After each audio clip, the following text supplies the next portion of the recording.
grace, somewhat mysterious term. We hear it, we use it all the time.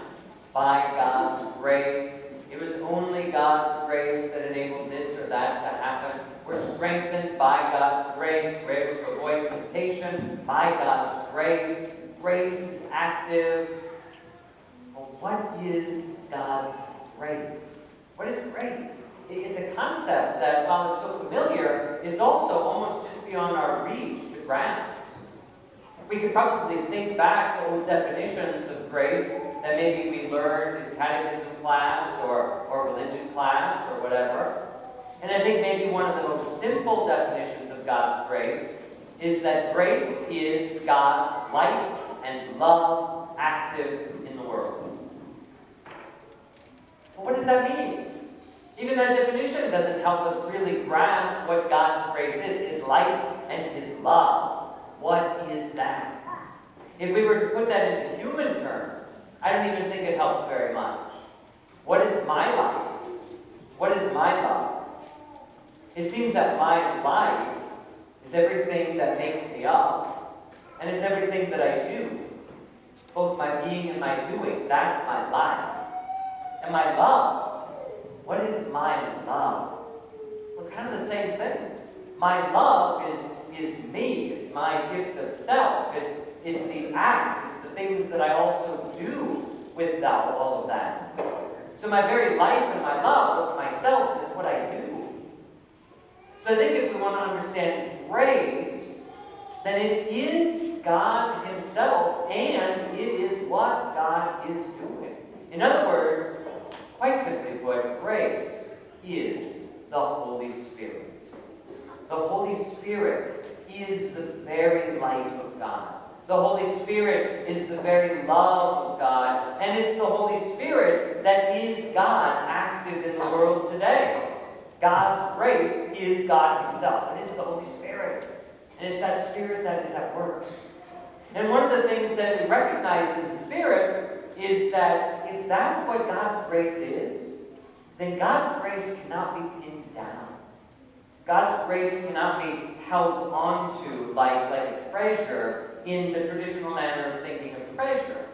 If we have something very valuable, we generally keep it in a safe space. We keep it up high on a shelf or behind a locked cabinet or in a safe or a vault. That's what we do with things that are treasures for us. But God's grace, when it's nailed down, dies. Behold the cross. What happens when you nail God's grace down? He dies. God's grace is given to us not to be held on to, not to be kept. We're not to hoard God's grace. How much grace can I receive? How much grace can I amass? That's not the game we're playing. God's grace, rather, is meant to be continually moving and continually flowing, like a river, as we heard in our first reading today. That I will pour out abundantly, like a river, upon what? Not an individual, but upon Jerusalem. This river overflowing upon Jerusalem. This great shower, this great movement. And it covers all, not just one. God's grace is constantly moving, and it's being poured out upon us all. When Jesus sends His disciples out, He sends them in His grace and in His power. And He does so. He gives them this authority. He gives them this power. He gives them these gifts, not for themselves. They are to go ahead of Him and prepare others to be able to receive Jesus Christ more perfectly. So the gift that they were given is not for them. It's for someone else. Which is why when they come back and they're all rejoicing, oh, look at the power we have. Look at what we have. Jesus says, don't go rejoicing that you have that kind of power. Rejoice that God has chosen you. Rejoice that God has given that to you. But it's not something for you to keep to yourself. It is something that is meant to be shared. It's a great reminder to us then that God's grace, the gift of this Holy Spirit, His very life and love, is given to us, not for ourselves. But rather, we are meant to to share and be conduits of that grace for others.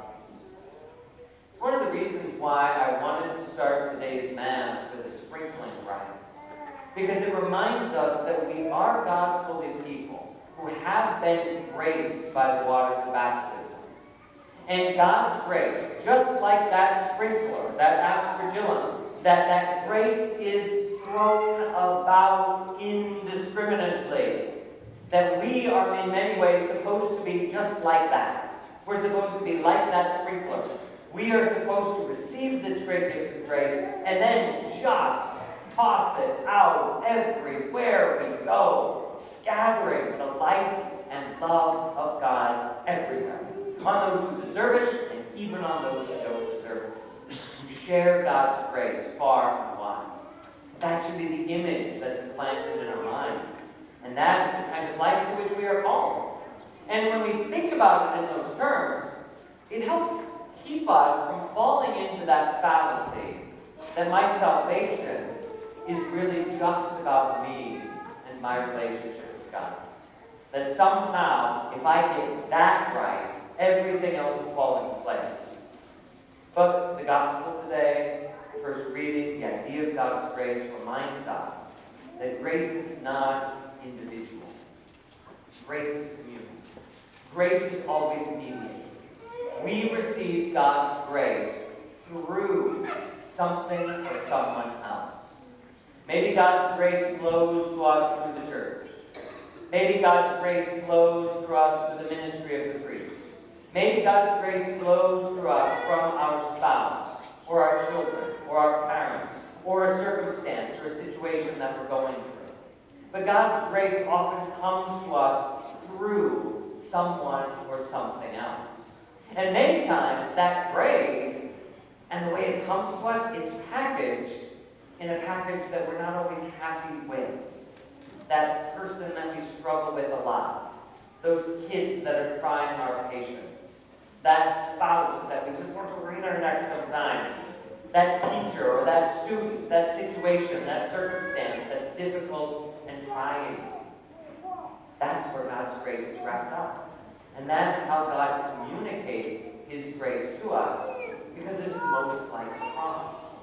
That embracing that cross, we embrace that grace. And when we receive it, we are meant to share it. Because just as someone else might be a moment of grace for you, so you and I are called to be the instrument of God's grace for another. That what I have received is not for me, it's for someone else. And so I have to scatter it far and wide, so that whoever it is destined for, they can receive the gift they need. And likewise, in return, the grace I need is out there in someone or some situation. And I need to open myself to that and not just look to the heavens for God's grace, but look for every opportunity and person He places before me to find God's grace there. Which means we have to be conscious about throwing God's grace out. We have to consciously do that. And I think that's one of the areas of weakness that we often have to admit, that I don't consciously consecrate my life. I don't consciously bless my life. Many people may bless their meals, and that's about as far as it goes. Why are we not blessing our spouse? Why aren't we blessing our children? Why aren't we blessing our parents? Why don't we bless our home? Why don't we bless the work that we're doing or a project that we're starting? Why don't we bless our office space or our workbench or our tractor or our automobile? Why are we not blessing these things? We need to bless the people and the circumstances and the things in our life to create that place as a place for God. When we call down God's blessing upon something or someone, we are saying, this is for you, God, and I am drawing a line in the sand. And I say to you, Satan, you cannot come any further. You cannot come through this front door, because this house is for us and God. You cannot come into my child's heart. I bless my child, Satan. You do not have claim here. You cannot be in my computer as temptation. I claim this for Christ. The evil one cannot be here. We have to do a better job of blessing the people, the things, the circumstances, the actions in our lives, and spread God's grace around. Allow God's kingdom to be in everyone and in every place, to consciously make it so. Because there are many forces in the world today that are trying to restrict the kingdom of God. And they are saying and praying the opposite prayer.